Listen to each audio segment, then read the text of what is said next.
ओम साईराम। आजिर साई संदेश रे बाबा कहउछंती, मोर प्रिय संतान, तू काहा उपरे विश्वास कर नाही। तू केवल तो बाबा उपरे विश्वास और भरोसा रख। मु तो लुह पोछिबी संतान, तोर सुखरे दुखरे मु ही तो सहित रहिबी। तू ए मनीषक उपरे आदौ भरोसा रख नाही संतान। ए मनीष माने होउछंती स्वार्थपर। गछकू तो चढ़ई दियंती, हेले ओल्हेइबार बाट देखांतीनि संतान। तेणुकरी तू कदापि ए मनीषक कथा शुणु नाही। मनीषक उपरे भरोसा कले तू सबुबले हारिबु संतान।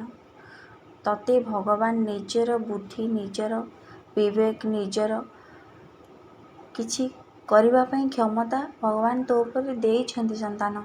तोर निजर निजस्व बुद्धि अछि। तू जहा करिबु निज बुद्धि रे करिबु। आउ मो उपरे भरोसा रख संतान।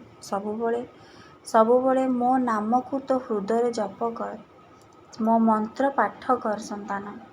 तू जदि मो उपरे भरोसा रखिबु, तोर सबु कार्य रे मु तते भल बाट देखेबी संतान।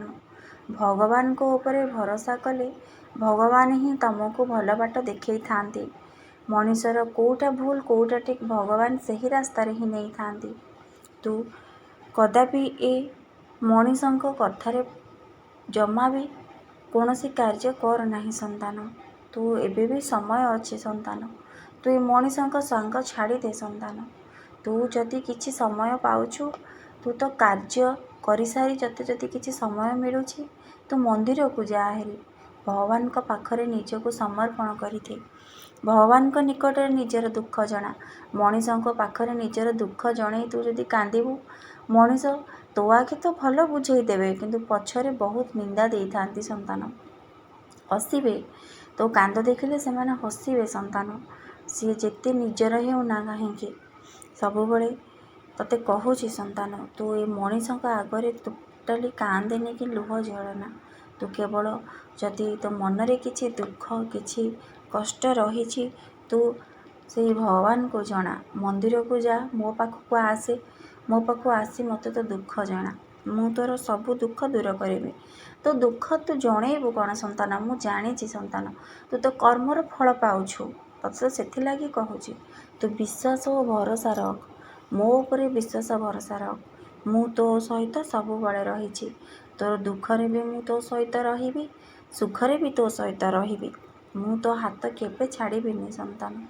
दुख जेते मात्रा थिबो मु ता मात्रा को कमेई देबी संतान, जदि तू मो उपरे विश्वास रखिथिबु।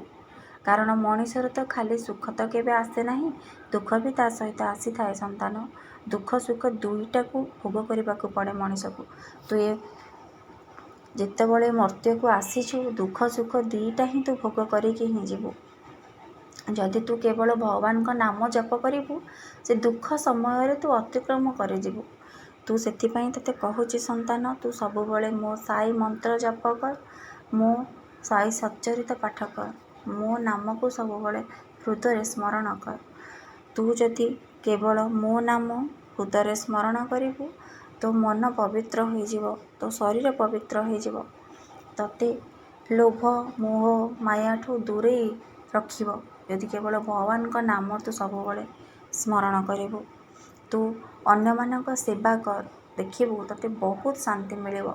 मो मंत्र पाठ कले तते बहुत शांति मिलिबो तो मनरे, एवं अन्य मानक सेवा करिबा द्वारा मध्य तते बहुत शांति मिलिबो। तते आउ कोनोसी कथा को कहार खातिर पड़िबो नाही।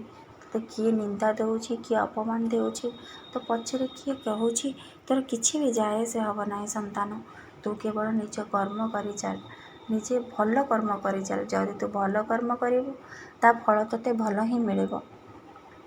बाधा विघ्न आसीबो, जे सत्य कुहे ता पाखरे बहुत बाधा आसी थाए, हेले से केबे हारेनी संतान। किंतु मिछ जेते मिछ कही भल हेले मध्य तार हार ही सुनिश्चित। तेणुकरी तू सबले सत्य मार्ग रे चल, सत्य कथा कह, अन्य मानक सेवा कर, बापा माँ को सेवा कर, भगवान को ऊपर भरोसा रख। तू जीवन रे बहुत आगो